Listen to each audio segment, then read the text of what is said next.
ការញ៉ាំចំណីគឺជាសុភមង្គលដ៏ពិតប្រាកដត្រូវទេ ព្រះអើយតើពោះរបស់ពូកើតអីហ្នឹង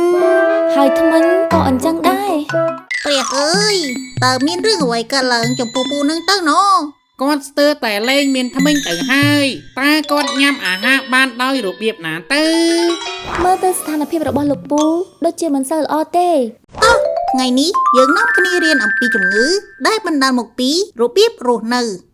ជំងឺទឹកនោមផ្អែមជំងឺសរសៃឈាមបេះដូងជំងឺដាច់សរសៃឈាមខួរក្បាលជំងឺថ្លើមជំងឺអញ្ចាញធ្មេញភាពថតខ្លាំងនិងកង្វះទម្ងន់សុទ្ធតែជាប្រភេទនៃជំងឺដែលបណ្ដាលមកពីរបៀបរស់នៅ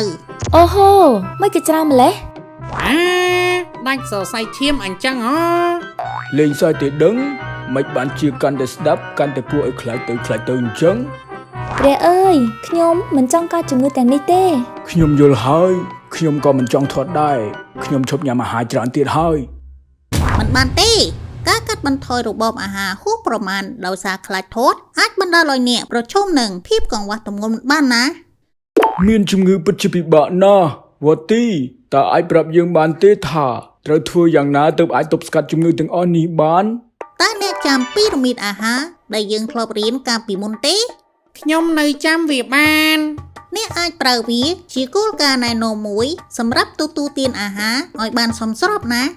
ខ្ញុំដឹងថាម៉ោងទៀងទាត់និងទម្លាប់របៀបរបបរស់នៅល្អស្របតាមចង្វាក់ជីវសាស្ត្រក៏ដើរតួយ៉ាងសំខាន់ក្នុងការបង្ការជំងឺផងដែរសុកនៅចាំពីនីយិកាជីវសាស្ត្រដែរឬទេ អូតើវាគឺជាអ្វី នេះលក្ខការជីវសាស្ត្រគ្រប់គ្រងការទទួលទានដំណេកការបញ្ចេញអរម៉ូនសីតុណ្ហភាពរាងកាយសម្ពាធឈាមនិងប្រតិកម្មអង់ស៊ីមហើយការបញ្ចេញអរម៉ូននៅក្នុងរាងកាយក៏ត្រូវបានគ្រប់គ្រងទៅតាមការផ្លាស់ប្ដូរឥរិយាបថនេះ ចាំបន្តិចខ្ញុំអាចចូលរួមបានទេពេលនេះខ្ញុំដឹងហើយថាជំងឺទាំងនោះមានគ្រោះថ្នាក់កម្រិតណាខ្ញុំនឹងខិតខំកែលម្អរបៀបរស់នៅរបស់ខ្ញុំឲ្យប្រសើរឡើងអរគុណណាស់វ៉ាទី វ៉ាទី